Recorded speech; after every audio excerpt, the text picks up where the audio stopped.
Hey, Dark Friends. Before we break in today's chapter of The Shadow Rising, I'm going to take a minute or so to tell you that this episode of the Wheel of Time Spoilers was sponsored in part by the Empathetic Sketchbook.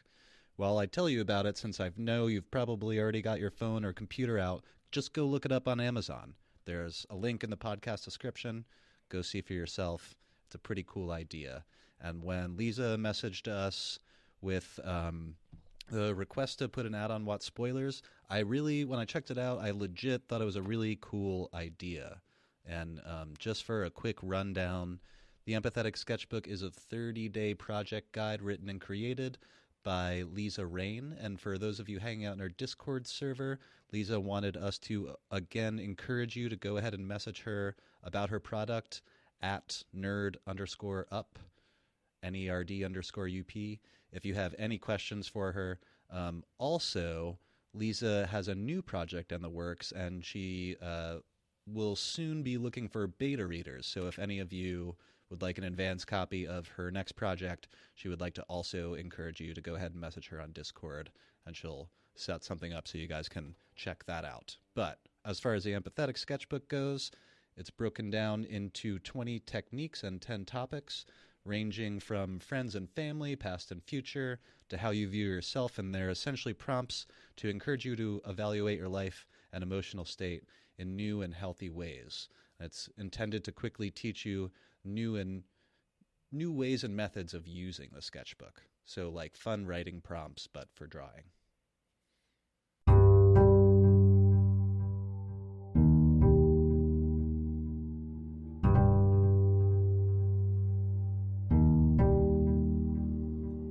This is the Wheel of Time Spoilers podcast.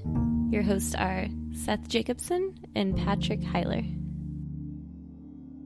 Hi, I'm Seth. And I'm Patrick. Chapter 17 of The Shadow Rising, Deceptions, and her symbol is the harp. Well, it's definitely a Tom chapter. And with Tom and Moraine just deceiving each other.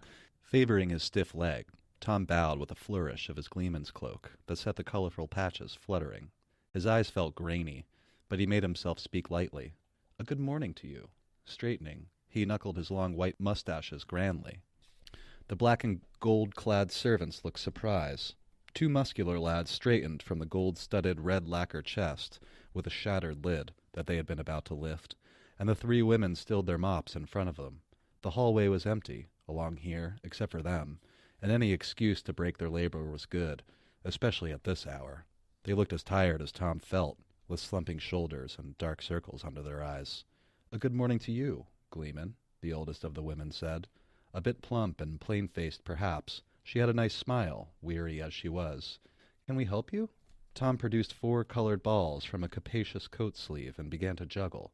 "I am just going about trying to raise spirits. A Gleeman must do what he can." He would have used more than 4, but he was fatigued enough to make even that many an exercise in concentration. How long since he had nearly dropped the 5th ball? 2 hours? He stifled a yawn, turned it into a reassuring smile. A terrible night, and spirits need lifting. "The Lord Dragon saved us," one of the younger women said. She was pretty and slim, but with a predatory gleam in her dark, shadowed eyes that warned him to temper his smile. Of course, she might be useful if she was both greedy and honest, meaning that she would stay bought once he paid for her. It was always good to find another set of hands to place a note, a tongue that would tell him what was heard, and say what he wanted, where he wanted. Old fool. You have enough hands and ears, so stop thinking of a fine bosom and remember the look in her eye. The interesting thing was that she sounded as if she meant what she said, and one of the young fellows nodded agreement to her words. "Yes," Tom said. "I wonder which High Lord had charge of the docks yesterday." He nearly fumbled the balls in irritation at himself, bringing it right out like that. He was too tired. He should be in his bed. He should have been there hours ago. "The docks are the defenders' responsibility," the oldest woman told him. "You'd not know that, of course. The High Lords would not concern themselves." Tom knew it very well. "Is that so? Well, I'm not Taran, of course." He changed the balls from a simple circle to a double loop. It looked more difficult than it was, and the girl with the predatory look clapped her hands. Now that he was into it, he might as well go on. After this, though, he would call it a night. A night? The sun was rising already. Still, It was a shame no one asked why those barges were at the docks, with their hatches down, hiding all those trollocs. Not that I am saying anyone knew the trollocs were there. The double loop wobbled, and he quickly went back to a circle. Light, he was exhausted. You think one of the High Lords would have asked, though? The two young men frowned thoughtfully at one another, and Tom smiled to himself. Another seed planted. Just that easily, if clumsily as well. Another rumor started. Whatever they knew for a fact about who had charge of the docks, and rumors spread. A rumor like this would not stop short of the city, so it was another small wedge of suspicion, driven between commoners and nobles. Who would the commoners turn to, except the man they knew the nobles hated, the man who had saved the stone from Shadowspawn, Randall Thor, the Lord Dragon? Okay, I get that juggling is hard, and we give our characters superhuman abilities, and okay, so they're able to juggle 4, that's nothing, and 5 is ridiculous. He overestimates his character's skill with juggling. My real issue is that he thinks a circle is easier than a double loop. A double loop is so much easier. A circle is almost impossible to do.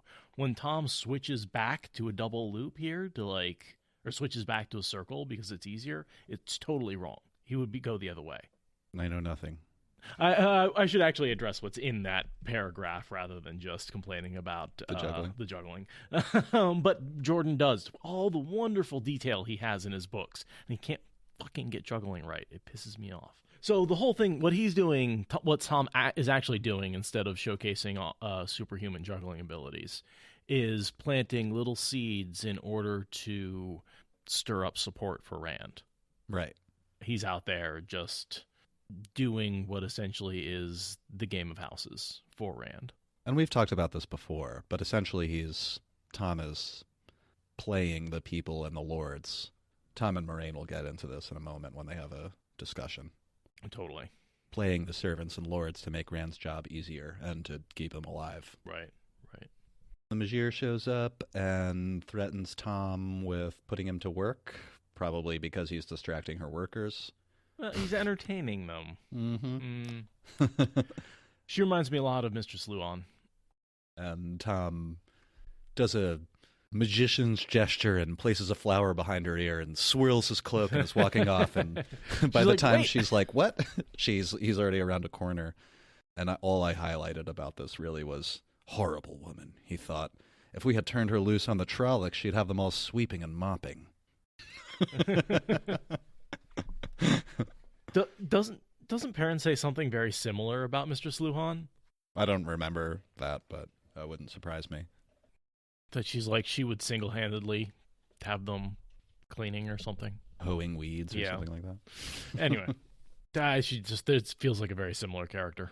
I love Tom's fantasy of living on a farm somewhere, and it devolves into just being a bard in a court again. Yeah. As long as there's no people to bother me, as long as it's near a lot of people. As long as someone could appreciate me. Tom's vain as hell. Oh, I like that Tom is old Matt. That a young Tom with luck would totally be Matt. That makes a lot of sense. He's just an older, more experienced, tempered Matt.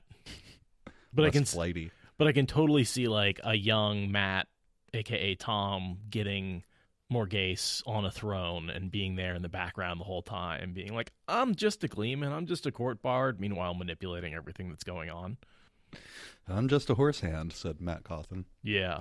No, I love that, which makes a lot of sense why he ends up sort of being Matt's advisor. And also he's there to pull the girl's bacon out of the fire when Matt's not around. So Tom strides off down the hallway, and he gets to his rooms. He pushes the door open, and there's Moraine rifling through the papers on his desk. Yeah. And she, sort of stands up suddenly, nope, wasn't doing anything. And you notice, she never answers a question. He never asks, what are you doing here? Yeah. And she never tries to answer it. He knows enough not to even bother asking, because he'd never get a straight answer out of her. Moraine stands up slowly, I kind of imagine. Yeah. As Tom says, as if she had a perfect right to be going through the papers scattered on his table. She might think she does. She's like, oh, hello, I've been expecting you, more or less. All right, so my question is, do you think her presence here has anything to do with the fact she just went through the gateway and got 3 answers. Yes. I don't know what her questions were, and I don't know what the answers were, but she wants Tom with the girls for some reason. And I believe Tom is wrong. In this conversation, he has the thought that Moraine just wants Rand, or Moraine just wants Tom away from Rand. I don't think that's correct. Not true.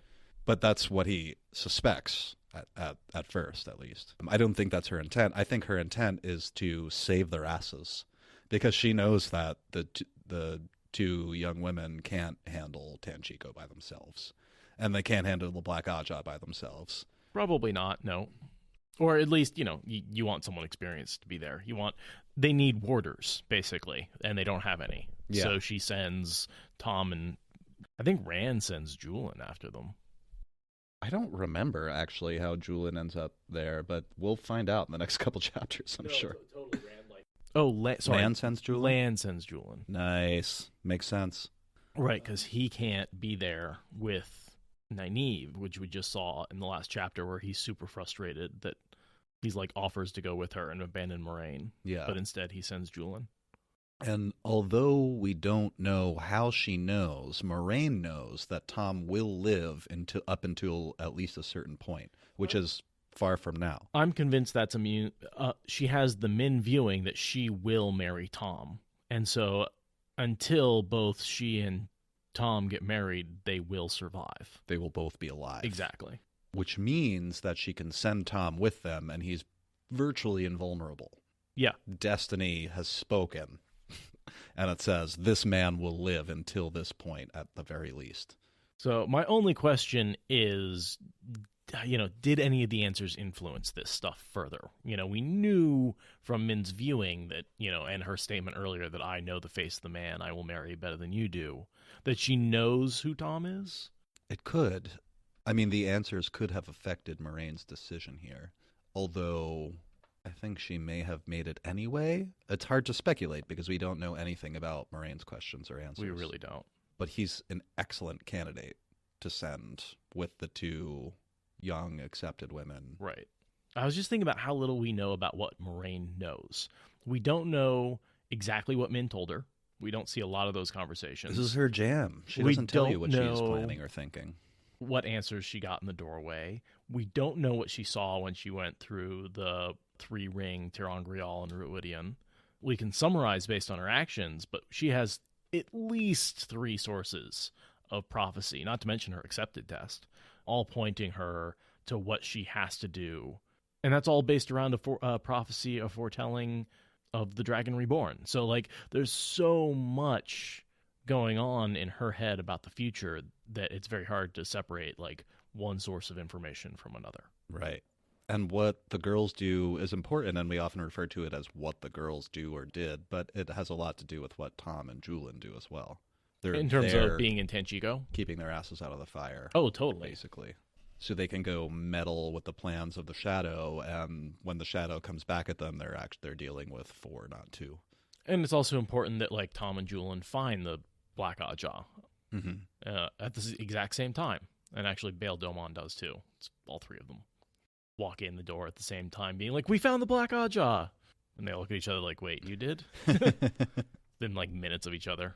It makes you wonder if the girls don't have that's one of those things that makes you wonder if the girls don't have a little bit of Ta'Viran pulling going on. Because there's no Ta'Viran present, but we have this weird coincidence that happens. And whenever this coincidence is, I think Ta'Viran. Once they've been touched, they're in the web. Yeah, that's the whole issue, is they're Ta'Viran by proxy. Kind of, yeah. That Matt and Perrin and Rand are pulling on them, and they're pulling on the people, that they're the closest strands to the Ta'Viran, so they get pulled along, and they have just as many coincidences around them. Mm-hmm. That makes sense. I have another real long read for the conversation between Tom and Moraine, because I couldn't even separate out. I could barely separate out what was important and what wasn't. All right, I'll probably interrupt you multiple times and Cool. be like, I want to talk about that sentence. No, I figured that's great. An interesting day yesterday, she said as he sat down. I've not called Trollocs and Halfmen interesting, he said dryly. I did not mean them. Earlier, the High Lord Carleon died in a hunting accident. His good friend Tadosian apparently mistook him for a boar, or perhaps a deer. So we did skip over the healing that she did on Tom, Yeah. which I believe is the first time he's been healed since the Murdral attacked him. Yeah. And so there's a fact that he might actually, I think this makes a difference going on for his mobility going forward. And like an important thing for having him go to Tanchico was having him be Probably. She makes him fully feel healed. better, at least, Totally.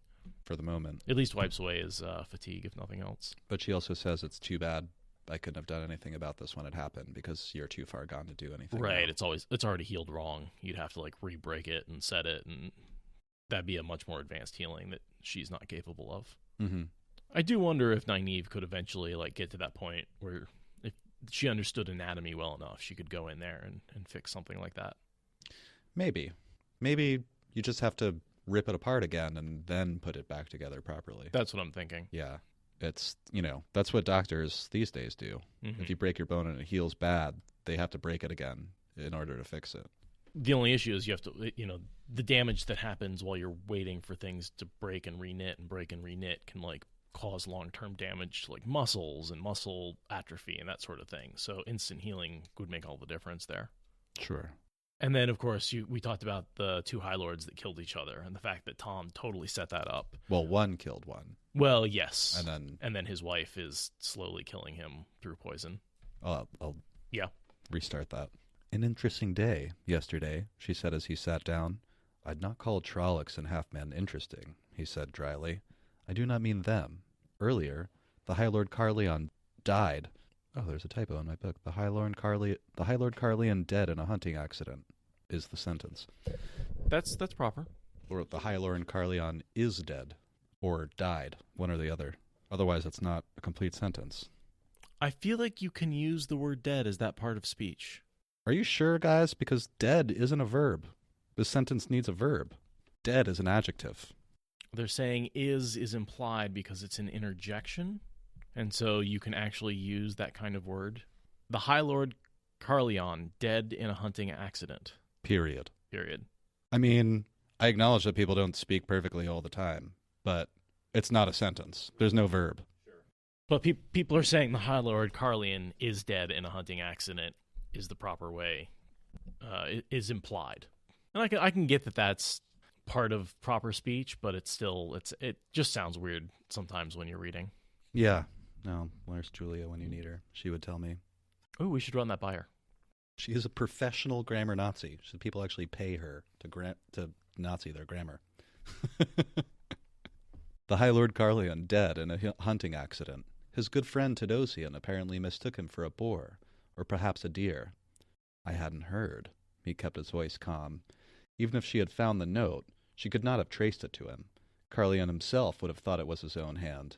He did not think she could have, but he reminded himself again that she was Aes Sedai, as if he needed any reminding. With that smooth, pretty face across from him, those serene, dark eyes watching him full of all his secrets. The servants' quarters are full of gossip, but I seldom listen. Do you not? She murmured mildly. Then you will not have heard that Tadosian fell ill not an hour after returning to the stone, directly after his wife gave him a goblet of wine to wash away the dust of the hunt. It is said he wept when he learned she means to tend him herself and feed him with her own hands. No doubt tears of joy. No doubt. At her love. No doubt. I hear she has vowed not to leave his side until he can rise again, or until he dies. She knew. How? He could not say, but she knew. Why was she revealing it to him? This is one of those situations where Moiraine's basically saying, I know what you did, and I'm telling you that I know what you did. Without saying that I know what you did. Yeah. Yeah. That's what's so great about it. And Tom knows that Moiraine knows. A tragedy, he said, matching her bland tone. Rand will need all the loyal High Lords he can find, I suppose. Carleon and Tadosian were hardly loyal. Even to each other, it seems. They led the faction that want to kill Rand and try to forget he ever lived. Do you say so? I pay little attention to such things. The works of the mighty are not for a simple gleeman. Her smile was just short of laughter, but she spoke as if reading from a page. Tomdrill Marilyn, called the Grey Fox once by some who knew him, or knew of him. Court bard at the royal palace of Andor in Caemlyn, Morgase's lover for a time, after Tarangale died. Fortunate for Morgase, Tarangale's death. I do not suppose she ever learned he meant her to die, and himself to be Andor's first king. But we were speaking of Tom Merlin, a man who, it was said, could play the game of houses in his sleep. It is a shame that such a man calls himself a simple gleeman. But such arrogance to keep the same name. Wow. Ow! That's right like, in the jaw. Right in the metaphorical man. jaw. In the game of houses, I mean, she just showed her hand. She was just like, I know everything about you. I know what you do. I know what you did. It's a shame you call yourself a gleeman, and a shame that you're so arrogant. You kept the same name. You didn't even change your name. You killed a king and didn't change your name. Seriously. Tom masked his shock with an effort. How much did she know? Too much if she knew not another word. But she was not the only one with knowledge. Speaking of names, he said levelly, it is remarkable how much can be puzzled out from a name. Moraine de Madrid. The Lady Moraine of House de Madrid in Cairien, Terengale's youngest half-sister, King Laman's niece, and Aes Sedai, let us not forget, and Aes Sedai aiding the dragon reborn since before she could have known that he was more than just another poor fool who could channel. And Aes Sedai with connections high in the White Tower, I would say, else she'd not risk what she has. Someone in the hall of the tower? More than one, I'd say. It would have to be. News of that would shake the world. But why should there be trouble? Perhaps it's best to leave an old gleeman tucked away in his hole in the servants' quarters. Just an old gleeman playing his harp and telling tales. Tales that harm no one. That's not true. That's a direct threat. Yeah. You harm lots of people. Matter of fact, you just harmed Carlian and Tadosian pretty good with your tales. Why don't you let me tell all my stories, with the exception of that one? Yeah. I don't want to hurt you. But I will. And essentially, this is the same conversation they have back in Chapter 7 of Eye of the World, just way more explicit. And Moraine is the one doing a lot more threatening, I think, in that situation. In that first situation? Yeah. Well, I think Tom may have had to do a little bit of research. Who I am. Yeah. I forgot about this too, Flex of Saw, but it's a good one. And I like the line, called the Grey Fox by some who knew him or knew of him, because we speculated that they would have been active about the same time in their respective countries. Yeah. She would have been growing up in Cairien about the same, and the king's house about the same time that Tom was getting Morghast up into the throne. So even if they didn't know each other, they certainly probably knew of each other. I think that's what was going on in Eye of the World. We speculated back then, but there's a chance they could have met at some point. There's a chance. There's a chance. But I think even if they didn't, they would be aware of the other person, and they're using their own goddamn names. It would be like not knowing the name of your girlfriend's little niece, essentially. Something like that. Yeah. That's, of course, you would at least know in passing. And if your whole business, your whole game is knowing who's around and who's important, there's no way. Yeah, and they're both experts at that. She was the niece of the king. Right. Yeah, he knows the king's family. Even, commoners probably wouldn't have known Moraine's name. Right. And there's so much good background information in those two paragraphs. This is where we nail down that Tom killed Terengale, for the first time, we really get someone saying it out loud. Mm-hmm. We get to know that Moraine is King Laman's niece said out loud. And, just how freaking obvious it is that she was supporting the Dragon Reborn a little too early. And we also learn, in a single line, basically, that Moraine has worked to separate herself from House de Madrid because she doesn't want. Totally. Because she says, I'll just read the last thing. If he had managed to stagger her even a fraction, she did not show it. Speculation without facts is always dangerous, she said calmly. I do not use my house name, by choice. House de Madrid had a deservedly unpleasant reputation before Laman cut down a Vendoral Dara and lost the throne and his life for it. Since the Aiel War, it has grown worse, also deservedly. Demandreds are not the best folks in the world. And, this happens in monarchies now and again, but, sometimes you get a good one, sometimes fate gives you a dumb, crazy person. I don't think there's any doubt that Moraine is the black sheep of the family, The blue sheep of the family? The blue sheep of the family. Yeah, I like that. Would nothing shake the woman? I don't even have this highlighted anymore, but it's so good. It's hard to highlight this whole conversation because it just needs to be read. I know. Would nothing shake the woman?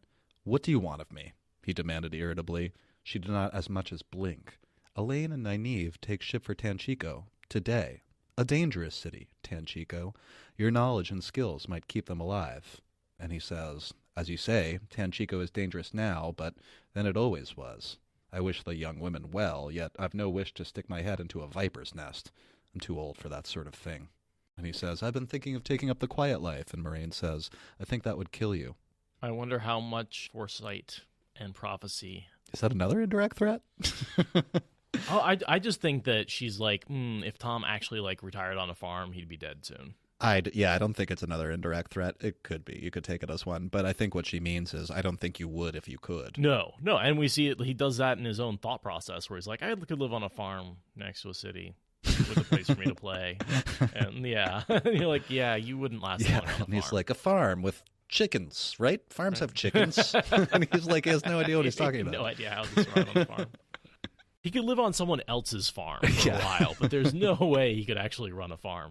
Sheep or something like that. He can run a city, but not a farm. Well, hey, it's totally different.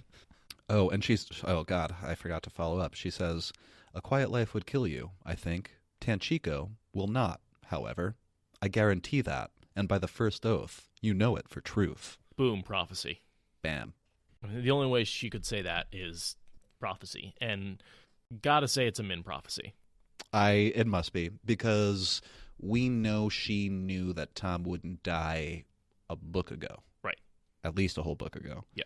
So I suspect it would have to be she either got it from Min or she got it from the testing Terangrial in the tower. Yeah. That's the only other thing that I can think of where she could have gotten that. But even that's not prophecy. Mm-hmm. Yeah, guys, that's the only other thing I can think of, unless anyone else has an idea of how she could possibly know that. But she's sure of it. Yeah. The only thing I can think of is that she asks a clarifying question and either gets a timeline or a location or somehow figures out that, she may have known at one point that she was going to marry him, but maybe now she knows it's going to be after Tanchico or something like that. Who knows? Yeah.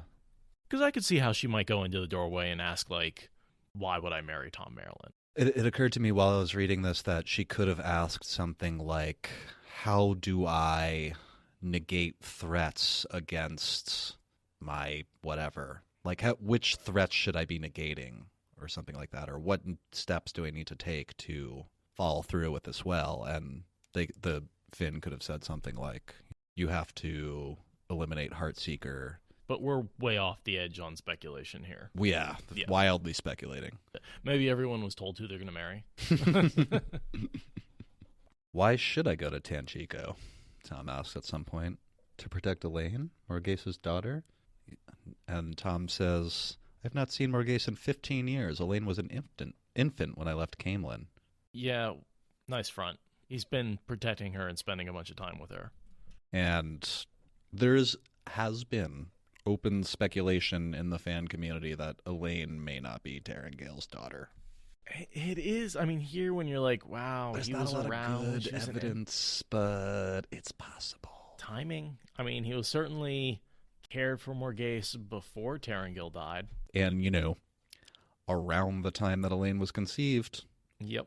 I don't know anything. I'm just saying the facts. I feel like it's similar to the Oliver is Guidel Kane myth that like it makes sense on the surface, but when you look into the details, it just doesn't work in terms of timing and right. Like there's just a few things that don't fall into place, and so like it's one of those myths where everyone kind of wants it to be true, but it's not what the story intended. Yeah, who knows? Maybe it's Rogash Eagle Eye or something. Nope, that doesn't work. Bringing it back to the chapter here before I start speculating on more useless speculation. So when the Elaine dart doesn't quite hit, she goes with the Owen one. It's the 1-2. Yeah. The children you care about are in danger. Go help them. He's like, right, Elaine was an infant when he left Camelin. Why did you leave Camelin again? Oh, yeah, to save that nephew of yours.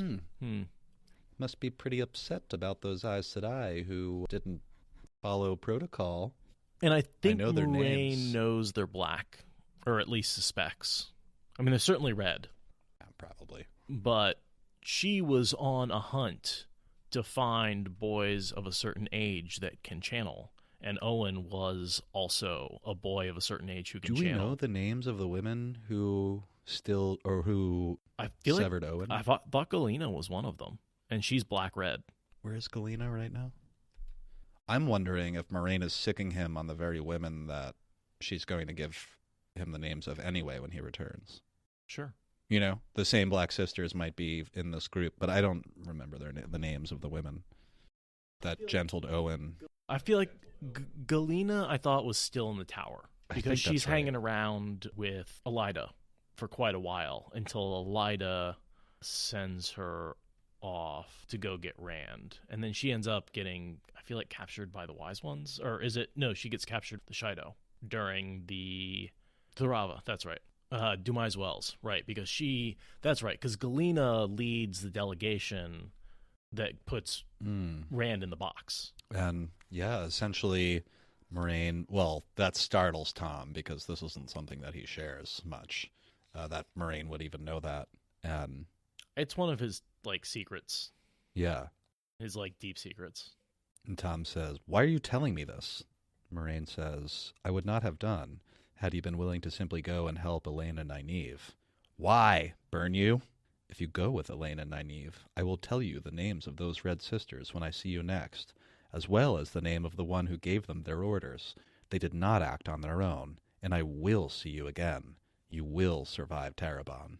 And this is a really interesting quote that made us think that Moraine was alive for a long time after she supposedly died going through the portal, because she never runs into Tom again I will until see she's you rescued. again, But she says. but she says, "I will see you again." Mm-hmm. And so she certainly seems to have a prophecy. Not to mention all the other quotes that she's going to marry him. Clearly, but which this God, how can you? If people are like, "Oh, I didn't see those two getting together," I'm like, really? Read the books again. The two of them are meant for each other. And then Tom asks her to leave, is the next thing that happens, because he's rattled and emotional. Sure. Yeah, And he's about to Moraine- break down. We see him break down. Moraine says, before she leaves, while she's leaving, I will teach you that not all Aes Sedai are like those Reds, Tom. You must learn that. He stood leaning on the table until she was gone, unwilling to let her see him sink awkwardly to his knees, see the tears trickling down his weathered face. I think the reason he must learn that not all Sedai are like the Reds is because she doesn't want to marry someone who hates Aes Sedai. Yeah, she's like, you're going to have to learn, buddy, because... If we're Sorry getting to tell married, you, but this is happening, whether you like it or not. this is Moraine's seduction of Tom. She walks in and is like, guess what? I'm really good at the game of houses, and I can manipulate you. And he's like, yeah, whoo, that is really hot. I think they both are. Kind of like that a bit. Fine-looking woman she is. Fine-looking woman. Too bad she's Aes Sedai. Too bad she's Aes Sedai. So that's pretty much it for Tom and Moraine. Love that conversation between the two of them. Such a great dynamic, and it's a shame we don't really ever get to see it again until the very end. Now we perspective switch to Min in the tower. I felt like this section is almost like a place setter. It doesn't really... I didn't draw that much from it. Yeah, I definitely have some stuff to skip. It's showing... Maybe we don't have to read a whole lot of this. I don't know that I have anything marked to read. I just want to talk about a little bit about Laris, this woman who was beautiful in her youth and is in the kitchens and helps novices escape and seems to have some connection to the kin. I'd just like to point out that it seems like she might be a little more than she seems. Quadruple agent. Yeah. And we know that she later helps Min and the Amerlin get out. So she's definitely loyal, and I don't know. She's just one of those little Yeah. That's the way more I than see it. tertiary characters who I kind of like a lot because she's like... She's helping Swan Yeah. run the tower, who helps her help the kin, help the tower, Right. help Swan. It's like a weird... There's a lot going on here, and I think that at least Swan knows everything that's happening with Laris. Possibly. I'm not sure she knows all that much about the kin. Now that you say that, when Laris, I don't know, smuggles Swan out of the tower, she gets Swan out of the tower in a way that Swan didn't know Yeah. she could She get was out of the kind tower. of shocked. Yeah. Yeah. I think Laris has been there longer than most of the Amerlins. I mean, Yeah. there's been a lot of Amerlins in the last 20 years. Oh, it's said somewhere in the books, but she served however many Amerlins, and it's Right. like, yeah. So I think she's had her whole helping novices escape for quite a while. You're right, Margot. Laris isn't very old. Wait, are you talking about Laris or Swan? Doesn't matter. Neither is very old, but Amerlins don't last very long. No, they seem to die a lot. If you look at the histories, like none lasts longer than like a decade or two. Well, 2 is a very long time. in particular, since the dragon was reborn, the Amerlins have not lasted very long. The Black Ajah keeps killing them Yeah, or overthrowing them, like they every did with. couple of years. Yeah. Yeah. No, if you look into the history of the Amerlin seat over the last 20 years, there's a reason why they raised up Suan as a young Amerlin, because all the old ones kept dying. Like they had like 4 in a very short period of time. But in this section, we see Min pretending to be Elmendreda. We see Laris really likes Elmendreda because Min reminds Laris of what she was like when she was young, like a young, pretty girl. And Laris buys the story that there's, suitors who are ready to cut each other over. Oh, I thought that Laris knew the true story. I thought she knew Min beforehand and was helping cover up the whole thing. Am I reading that wrong? I am reading that wrong. So she's just helping out Elmendreda. But I was thinking, since she was teaching her to use makeup for the first time, wouldn't she be suspicious that Elmendreda doesn't know how to use makeup? Oh, Leanne taught her makeup. That's right. Okay. Thank you, Margot. Laris kept a protective eye on Min, an eye that seemed to find her anywhere on the tower grounds. Min smiled.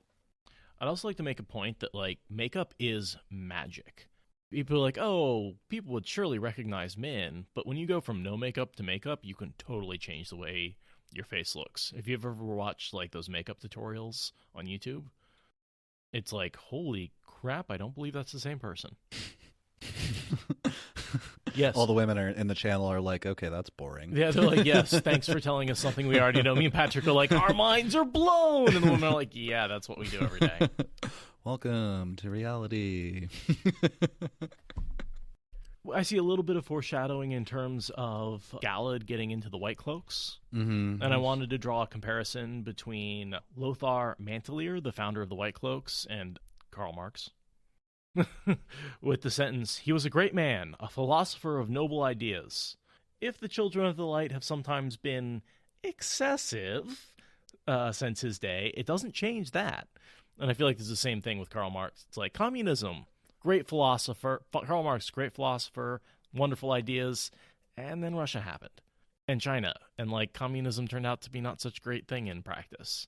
Well, yes, but I'd still have to argue, yes, based on the people who practiced it. Yeah. The people in power who are practicing it. So that's why the analogy works so well with the White Cloaks. I totally agree with Galad. And Marx, hey, dude, this sounds like a good idea. You just have to, not murder millions of people while you do it. Let's, maybe start there. Oops, there I go murdering again. Darn it. And at the same time, you sort of see the foreshadowing for Galad as the redemption for the White Cloaks, that he's able to sort of say, we need to get back to the original philosophy of the White Cloaks and away from this fanatical prosecution of dark friends. Yeah. Oh, I really liked, this isn't important at all, but a little before what you're talking about, Gawain says, sorry, I didn't mean to interrupt your embroidery. Swallows?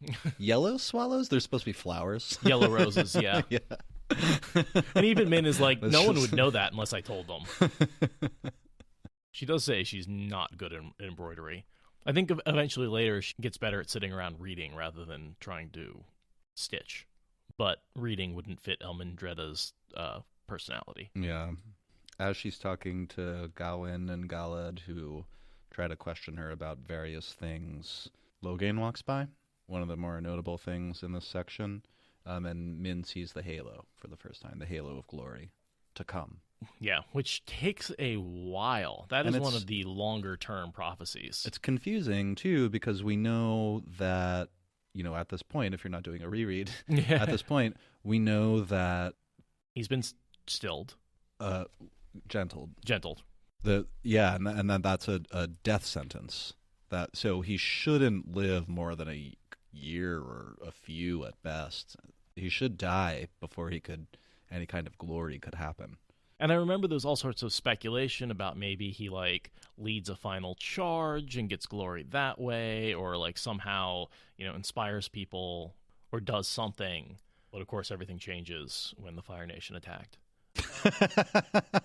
I love it when you say that. But everything changed when the Fire Nation attacked. I can't say but everything changed and not follow it up when the Fire Nation attacked. I was going to say when everything changed when Nynaeve figured out how to heal Stilling.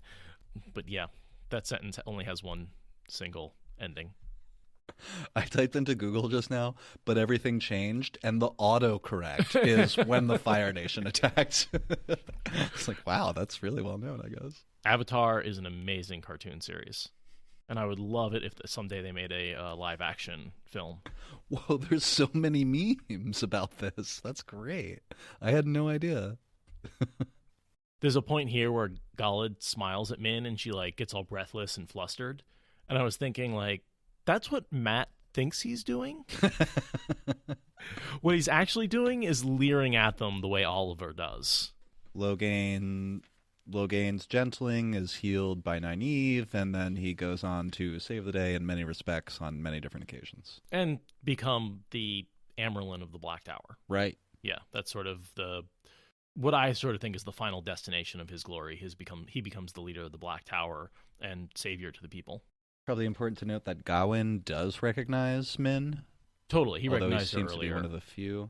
And Min tries to give the excuse now that we're talking about violence and white cloaks, I feel faint. And Gawain's like, perhaps I should hold your sewing basket for you. I wouldn't want you to fall over with you being dizzy. She's like, sure. And they take a couple steps away together, and she's like, give me the fucking basket. Stop blowing my asshole. cover, you goddamn dumbass. So I love that change. I really enjoy listening to this scene in the audiobook because of Kate Redding doing such a good job with the voice change from Elmandretta to give me that basket, you little fucking Muscle brain cretin. And also, can we talk about how creepy Gawain's behavior is towards Min? What do you mean? The touching her chin and calling her a pretty clever little girl, and I don't know, it just gives me the willies. Gawain just gives me the willies. Huh? Well, okay. That's basically. Oh, wow. That's while I was saying that. So 4 or 5 of the ladies here that are listening were like, yeah, he's an ass. And then while I was talking, 4 or 5 more. Yeah. Creeper, everything he does is the worst. He's the worst. No touching. Yeah. It is creepy. It's a little creepy. And that was just me reading. None of those. That was my commentary. I'm agreeing with it. And I didn't even really catch that. I also wanted to note that the book that Galad is reading out of was given to him by Eamon Valda, who he later ends up cutting in half with a sword. So, way to go, Eamon Valda. You played yourself. I mean, I guess he's kind of trying to mess with her. I don't know. I don't really get it. It's just his passive confidence in being touchy and, I don't know, just dismissing her opinions and calling her a pretty girl, and it's very patronizing, and I don't use that word lightly very often, but it is. I honestly, while I was doing this read through, kind of glazed over their conversation because I wasn't really. I was like, no, nothing happens here. And he does it backwards. He should be calling her a girl and being condescending when she's in character, not when they go off on their own. Right. He totally reverses it, where he's breaking her cover in front of Galad and then being patronizing when they're alone. I'm laughing at Discord. I think the gist of it was, don't call a grown woman a girl, and the response was, unless you're Ryan Gosling. Well, you've seen that meme, right? Girl? No, I don't know. I don't know. Oh, the Ryan Gosling girl meme is something you should then Google. He should play Galad. He would be a really good Galad. Yes, he would be. He just needs a little bit darker hair, but he's perfect. Also a decent Gawain. And he's so beautiful. Even I can see that. Yeah. I feel like he could, because Gawain and Galad could be similar, played by similar looking characters. It's all going to be in how they're acted. Galad needs to look like Rand with brown hair. Yeah. Who fan cast that? Go. They have to look similar. Or is it, does he have blonde hair, actually? I have no idea. What color is Galad's hair? I thought Galad had dark hair. It's black? He's like Rand, but black Irish. Yeah. That's the way I see it. Oh, of course, because he's all about contrast. Black hair, white cloak. Very important visually. Wow, to Matt Bomber? I don't know. Yeah, I think Matt Bomber as Galad and Ryan Gosling as Gawain would actually be a decent visual there. I could go with those two together. Bomer, not Bomber. Wow, are people actually this beautiful? I had no idea. Not in real life. They have, like, help. I mean, don't get me wrong, they're more attractive than you and me. But you do that plus help, and it becomes something that's kind of magical. Yeah, I know. I'm lucky I have my incredible wit. Okay. It's supposed to be a joke. I'm nodding. Anyway, Min walks into the Emerlin's office or rooms or whatever you call this, control center. Gives her the prophecy about Logain. Swan yells at her immediately. Yeah. What are you doing here? She's like, yeah, I have this important thing to tell you, but... In reality, she just wants to, like, get out of there. She's like, I'm done. I'm not helping you at all. And even when I do tell you things, you, like, don't understand the right way to approach them. The whole example where Swan thinks she can stop this woman from getting married, and it's like, no, you can't. Like, she saw it was going to happen. Yeah. Accept that it's going to happen and deal with that fact. Don't try and prevent it from happening. Right. Because you can't. Swan kind of gives us an offhanded rundown of all the events that are happening in the world, which you know about. Starvation in Cairhien, a sister is missing in Terabon, Trolloc raids increasing in the Borderlands, some fool who calls himself a prophet stirring up riots in Gildan. Who we know is... a Shienaran Lord. That's what Swan thinks, anyway. No. That's the rumor. That's Massima talking about Rand al'Thor as a Shienaran Lord. Oh, right. But the prophet is Massima. The war in Aradaman stopped trade in Saldea, and the pinch is making unrest in Meridon. Genovia may be forced off the throne. The only good news I've heard is that the Blight retreated, for some reason. 2 miles or more. I wanted to ask you about that. Why is the Blight retreating? Rand's strike at the heart of the dark. You think? From EOTW. It hasn't been that long. It's only been months. I always thought it was because it was starting to prep for the final battle, and it was sort of like, when a tidal wave comes in and the water retreats before it swarms over everything. I guess so, but the Blight's not really a weapon. I assume that its retreat is just now being acknowledged and reported. I like that better. Yeah, that's a better theory. Now that the winter's broken, the Borderlanders go out and they're like, this used to all be Blight. Right, but it got driven back by the Eye of the World, essentially. And possibly the recent death of Ishmael, but I don't see why that would affect the Blight, unless... Me neither. Although I want to say... wild idea that perhaps the Blight is somehow an effect of Teleron Riyadh being projected from the Boar onto the real world, corrupting it, and that by having a Dreamwalker as powerful as Ishmael, it somehow helps the Blight get more strong and therefore causes it to retreat when Ishmael is killed because he can't channel the Teleron Riyadh into the real world. That's massive speculation. There's a lot of reasons. That's why I wanted to ask, because I don't have evidence for one in particular. Me neither. But the Shadow did take a pretty big blow. 2 Forsaken are dead recently. Mm-hmm. Maybe, Margot says. Combination of a few factors. Yeah, definitely, maybe. Fire Phoenix points out that you cannot go to the Blight in Teleron Riyadh, which makes me think that somehow the Blight is a projection out of the Boar that's somehow separate. The lens of Teleron Riyadh. But somehow is... in the same way that the Ogier Steadings aren't of this world, the Blight is not of this world. Of course, this goes back into my whole theory about Teleron Riyadh actually being the Dark One's prison, And that by having a boar, what you're seeing is actually the blight is the corruption of the Dark One's prison getting out, and I don't know. Anyway, I'm way off into speculation land here. While Min is there talking to Swan, two messages arrive. Two messages. One is that Mazrim Taim has escaped. Two sisters are dead in his escape. And Rand al'Thor has taken the stone and Kalendor. Those are the two messages.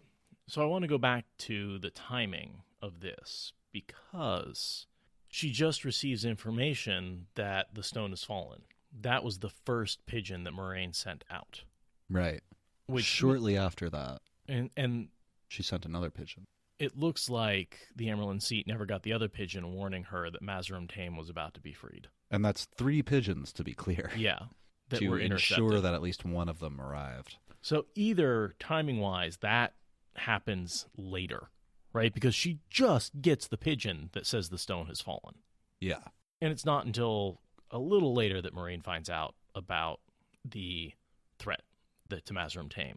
So maybe it's just too late. Maybe the timelines just don't match up. Or maybe those pigeons were intercepted. You're right. I mean, it would have to at least be a day or 2. Because the stone falls. Right. And Moraine sends a pigeon right away, would be the assumption. The stone falls. Moraine sends a pigeon right away. Then, while the stone falls, the two women of the Black Aja are captured. Right. Questioned.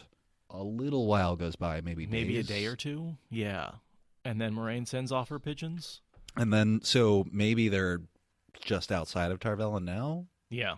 Maybe those pigeons are a day or 2 off. Yeah. So what we're saying is either the pigeons have been intercepted or Swan never gets them because she's about to get overthrown. Yeah. This read-through made me realize again just how close Swan is to securing what I want to call an important coup, where Swan could have secured a coup in her own favor could have secured the Hall in her own favor as soon as she called this meeting, as soon as she announces that, listen, been doing some stuff in the shadows and the Dragon Reborn has taken the stone in Kalendor. The end times are beginning. Nobody's going to overthrow her after that, except for the Shadow, if that happened, but it doesn't. She never has the meeting with the Hall. No. And I noticed that as soon as either Leanne reads it to her, or Swan reads it out loud, I forget. But as soon as Swan gets the news, she's like, call the Hall now. Like, I want them together this afternoon. Actually, this morning. Now. Yeah. And so it must be hours before she's deposed here. Which is interesting because in terms of book time, it's like half the book before we come back. So it's a long time in but terms it's actually of reading time. Only hours. But I feel like in world, like we only have hours until maybe a day until she's overthrown. Chapter 47, Truth of the Viewing. 20 chapters from now. 30 chapters from now. 30 chapters from now. Yeah. So it's a big chunk because I'm not sure of the timelines. I feel like that we spent a lot of time in the waste for how little time it takes for events to transpire in the tower. Someone just posted a link in Discord to some basic information about the speed of a homing pigeon. Apparently they can average at 60 miles per hour over a long journey. That's crazy. You ever seen a bird flying next to a truck on a highway? I mean, yeah, I guess. Yeah. I just never really thought about it. And like they're really high up in the air, so it's hard to like compare them to anything, but they're actually moving pretty fast. You kind of have to when you're flying because you're using your forward momentum to generate lift.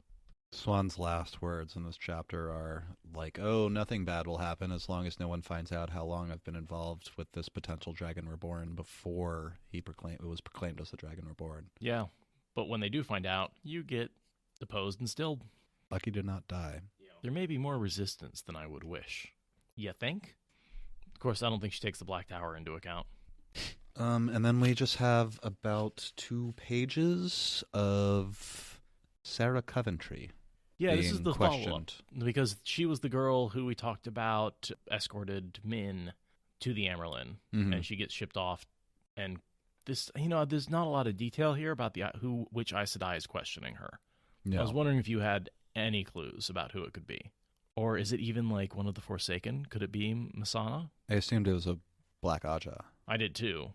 I Now that you say that, maybe it is Masana or another, because they use a weave that gives pain. Mm-hmm. Do any modern people know those weaves? Yeah. And I forget I think one of the Black Sisters specializes in that weave. I think I can sum this up into a readout. If you wouldn't mind, I'll just read a page really quick. Yeah, I think so. Intro, young lady is hoeing weeds on a farm, and there's a particularly tough one, and she burns it out of the ground and then continues hoeing. So we know she's like an accepted, Right. Sarah Covenry? Sarah jumped at the sharp voice, but it was not Mistress Elward. She curtsied as best she could, with her skirts gathered up. "The day's greeting," Aes Sedai. "Have you come to take me back to the tower?" The Aes Sedai moved closer, not caring that her skirts dragged through the dirt of the vegetable patch. Despite summer warmth of the morning, she wore a cloak, the hood pulled up to shadow her face. "Just before you left the tower, you took a woman to the Amerlin seat, a woman calling herself Elmindreda." "Yes, Aes Sedai," Sarah said, a slight question in her voice. She did not like the way the Aes Sedai had said that, as if she had left the tower for good. "Tell me everything that you heard or saw, girl, from the moment you took the woman in charge. Everything." "But I heard nothing," Aes Sedai. "The keeper sent me away as soon as—" Pain racked her. Digging her toes into the dirt, arcing her back, the spasm lasted only moments, but it seemed eternal. Struggling for breath, she realized her cheek was pressed to the ground, and her still trembling fingers dug into the soil. She did not remember falling. She could see Mistress Elward's laundry basket lying on its side near the stone farmhouse, damp linen spilled out in a heap. Dazed, she thought that was odd. Maria Elward would never leave her washing lying like that. "Everything, girl," the Aes Sedai said coldly. She was standing over Sarah now, making no move to help her. She had hurt her. It was not supposed to be that way. Every person this Elmindreda spoke to, every word she said, every nuance and expression. "She spoke to Lord Gawain, Aes Sedai," Sarah sobbed into the earth. "That is all I know, Aes Sedai. All." She began to weep in earnest. Sure, that was not enough to satisfy this woman. She was right. She did not stop screaming for a long time, and when the Aes Sedai left, there was not a sound around the farmhouse except for the chickens, not even breathing. I like the way he ends his chapters with somebody being dead, but not saying they're dead, just being like, "and death still hung in the air," or not even breathing. Such good imagery. Yeah. The other name that keeps coming up about who killed her is Alviarin as a potential. Alviarin likes her pain weaves. She knew about her because she was around. She saw her. I actually think Alviarin's my top candidate. And it's possible that this person, whoever they are, is attempting to aid Elida with this information. Totally. Yeah, this person, and we know Alviarin is instrumental in helping Elida overthrow Suan, because we already saw them meet and say, should we talk about this? Oh, we get zero physical details about the person, unfortunately. Other than the cloak and the dress. Her description could fit any single Aes Sedai, or Black, or a female Forsaken. Margot says Chesmal, so does Metal Datura. That makes sense. Oh, I have an interview from Brandon Sanderson, who killed Sarah Coventry. Bob Klutz made a guess at this on the encyclopedia, and he was correct. Bob noted that the most popular choice was Alviarin. So we have confirmation from Sanderson that Alviarin was the Black Hot child that killed her. Oh, shit. Well done, Discord.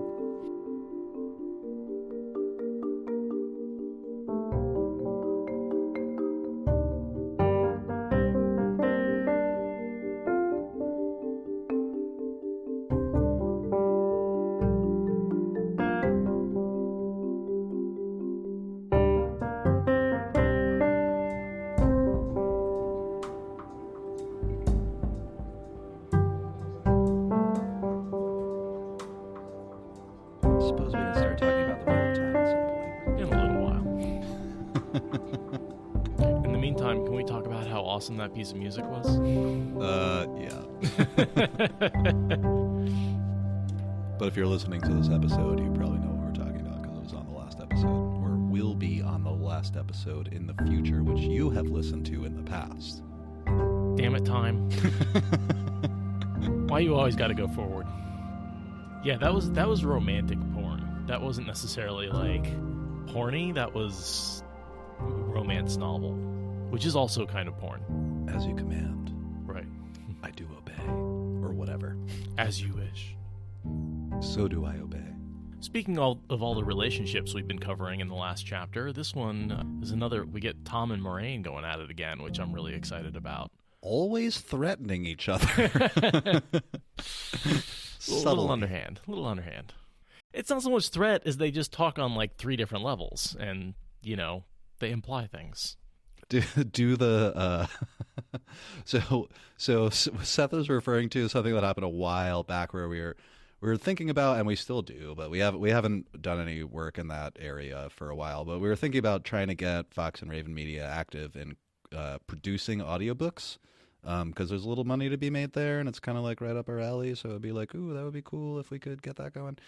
And we went and looked at like the kind of books that like entry level people in companies can start doing to and like if you go to acx.com, a quarter of it was erotica, just like At a quarter. Solidly every 4th book. The better paying stuff too. There's money in porn. It's amazing. It's like, yeah. Do you have a deep masculine voice? Try gay erotica. It's like, oh, okay. I guess so. Feel like a poser, but, if it pays, I guess.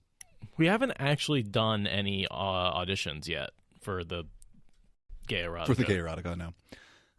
We keep talking about it. We've done some for it's the hilarious the to think books. about, but you can understand my hesitance, I think. But I don't want Farm to be a porn company. I'm more concerned about sitting here in the basement with you while you read porn to me.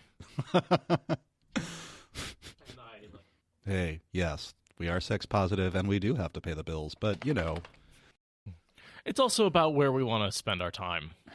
It would be cool if we could do like fantasy novels instead, Right. It's not like we have like oodles of extra recording time. Some of us are very busy. It's just, I'm only bringing it up because that was like what was available. You have to fill out like what you can do. So like, yeah, some authors want you to read in an Oxford English accent, and some authors want you to be able to speak fluent Spanish and English, or have a masculine voice, or have a feminine voice, or whatever. We have trouble pulling off the feminine voices. Fill out a whole sheet thing of like what you are able to do, and then the website presents you with what with the author's specifications of what they were looking for if you match.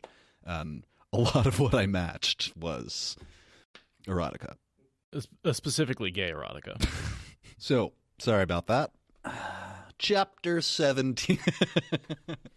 Speaking of erotica, Tom and Moraine have a conversation, and it's hot. Kind of. Thank you for listening to the Wheel of Time Spoilers podcast. Rate us in the Apple Podcast app or support us on Patreon. Is that good enough?